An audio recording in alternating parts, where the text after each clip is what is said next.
मुख्यमंत्री योगी आदित्यनाथ जी के शासनकाल में राम जानकी मंदिर छोटी गंडक पर जो पूर्व में 100 वर्ष पहले यह प्राचीन राम जी का मंदिर राम जानकी मंदिर है, जो यहाँ के सम्मानित लोगों द्वारा दान में दिए गए थे। और यहाँ के पुजारी प्रकाश दास जो अपने आप को चेला बाबा राघव दास का बताते हैं, और उन्होंने ऐसा बड़ा काम किया कि जो मंदिर की ज़मीन सारे बंधक रख दी जाएगी, जिसका घाटा संख्या है 341, 457, 458, 460, 536, 538, 540, 542 गौ, 546, 2181, 2185, 3404, 2675, 1886, जो ये मंदिर पंजाब नेशनल बैंक में ये बंधक रख देते हैं। और बयान में आता है कि ये पूजा पाठ करने के लिए कृषि योग्य मंत्री के द्वारा ये लोन लेते हैं, और इसमें जो मंदिर की ज़मीन को ये अपने आप से अपने तरीके से अपने फर्जी नाम करवा लिया।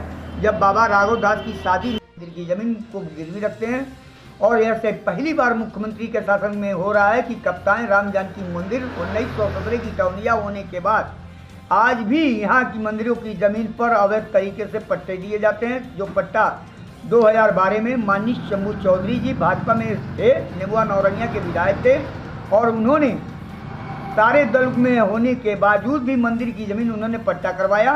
इसकी जांच होना अति आवश्यक है।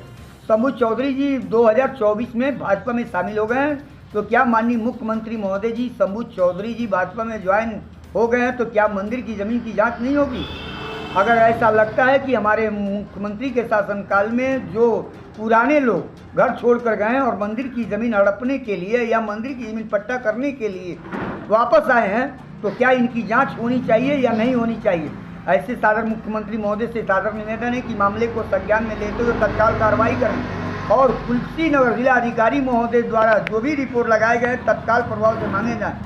अगर ये ऐसा नहीं करते हैं माननीय मुख्यमंत्री महोदय जी, तो कानून व्यवस्था एकदम लाचार नजर आ रही है, और जिससे अधिकारियों पर नकेल कसने के बावजूद भी मुख्यमंत्री महोदय का आदेश का पालन नहीं हो रहा है। जीआरएस पर देने के बाद उल्टा पुल्टा रिपोर्ट मोबाइल के जरिए दे दिए जाते हैं।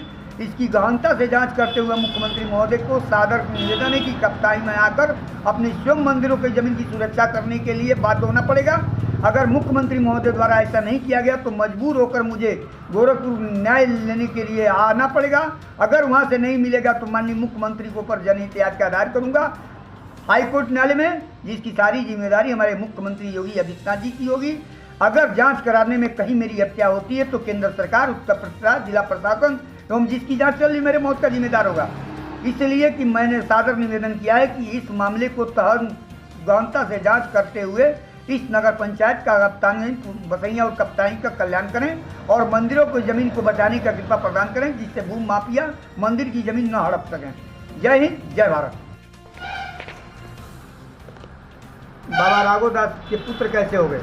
जब फर्जी आधार कार्ड इस तहसील में बनाए जाते हैं तो क्या जिला अधिकारी महोदय को मैंने आवेदन दिया था 16/4/2024 को, उसमें कौन सी अब तक कार्रवाई की गई? जीआरएस पर मैंने मुख्यमंत्री महोदय को दिया था 7 तारीख में, अभी तक उस पर क्या कार्रवाई की गई?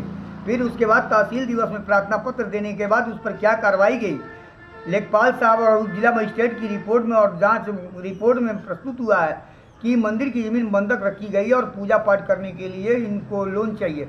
तो क्या 100 वर्ष पहले ये मंदिर की ज़मीन जितनी ज़मीनें लग